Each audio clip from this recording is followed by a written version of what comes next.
So the gospel gives us this clear call to trust the Lord, to trust that he knows what he's doing. Sometimes that thought can just creep into our heart when things might be going well and everything good. It's really easy to trust that, wow, God, you have an awesome plan for me. This is awesome. But when you see things just falling apart, when you see things just not going the way that you're envisioning them to go, when it seems like things are going wayward, there can be that temptation to not trust that God actually has everything in his hands.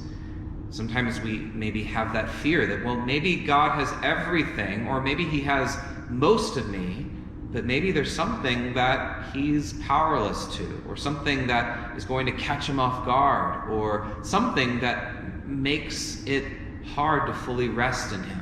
And intellectually, we might know that, yes, God has me in his hands, but there's these little lies that can just creep into our heart to say, does he? Maybe we start hearing that voice. Does God really care about you? Why is this happening? Does God love you?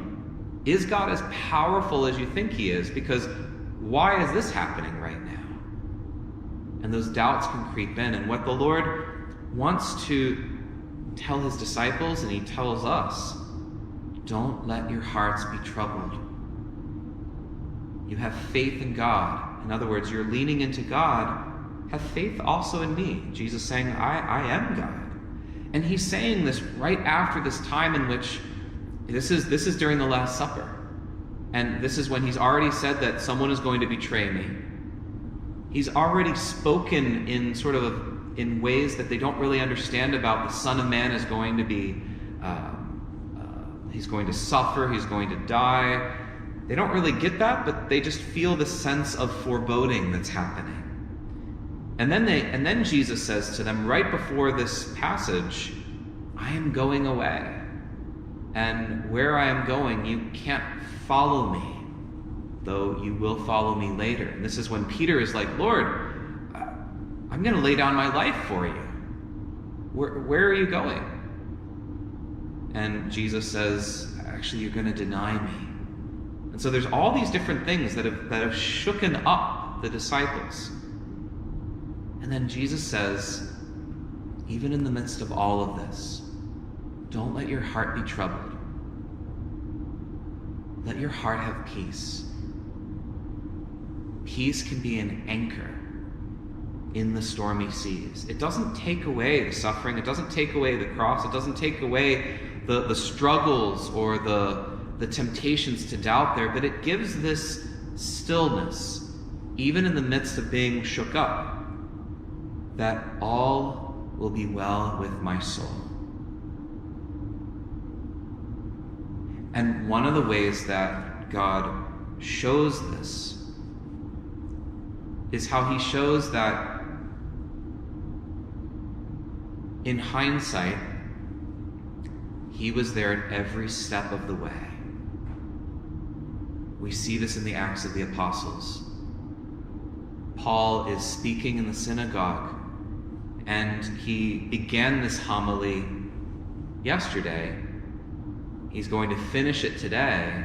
We're actually going to see that the people tomorrow, if we heard those readings, are mad at him and persecute him and reject him. And the Gentiles, the people that are not Jews, actually embrace this good news. So there's this moment in which Paul's own people, Jesus' own people, very sadly say no.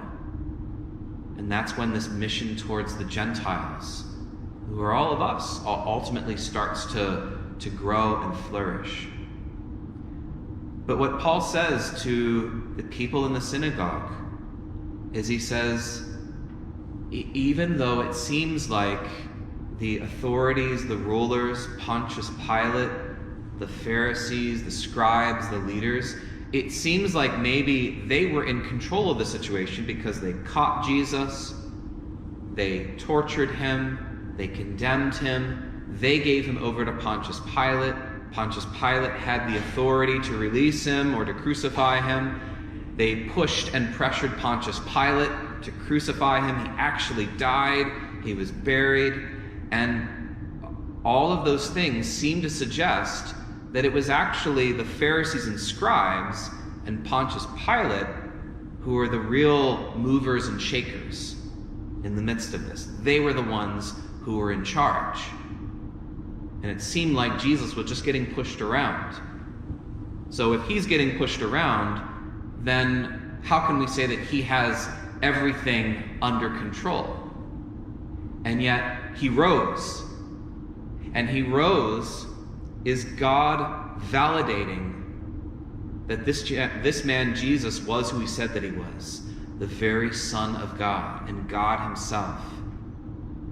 And then since he did that and poured out his Spirit, then our eyes are opened to now look back at all the different events that happened in the Old Testament and happened during the day of the passion and the death and resurrection of Christ, and to realize that God was actually in control of every single part of that. Because it says the inhabitants of Jerusalem and their leaders, they failed to recognize Jesus as God, and by condemning him, they actually fulfilled all the oracles of the prophets that are read Sabbath by Sabbath. So what they were reading in their synagogues every single Saturday was actually being fulfilled, and they didn't even realize it.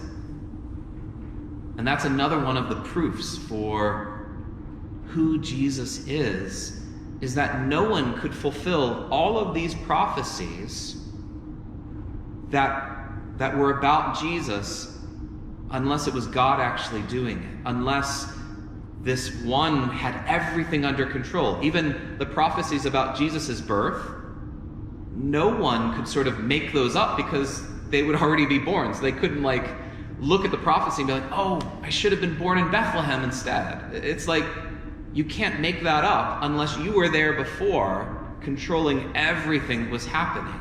And when you read in the Old Testament, you realize that everything that it seemed like the leaders were in control, but actually it was God who was saying, I'm allowing every single one of these things to happen for my glory. And there's nothing that the forces of darkness, nothing that Satan sort of snuck in against God. God always was one step ahead. And that should give us some consolation. That when we feel like things are unraveling, remember that God is one step ahead. He's always in front, and there's nothing that he allows in life to exist unless he can bring a greater good out of that situation. Because everything that he is for you is love and mercy. Everything. And sometimes it's hard to understand the different events that happen in our life, or why we go through things, or where is God in the midst of this situation. And maybe we will never know on this side of life. But this is the place to really lean into the one who gave all for us, to say, trust me. I came into your brokenness and I died for you so that you can be free of the trouble of the heart. You can say, I don't understand, I don't know why this is going on, but I know that you, God, love me. And you, God, ultimately want me to experience the deepest happiness that I can possibly imagine. And so though I don't understand all of these situations, and it seems maybe like the forces of darkness are actually in control, I'm going to lean into you. And I'm going to have faith in you and in your plan for me, which will be more beautiful than I can ever imagine. And my job is to trust.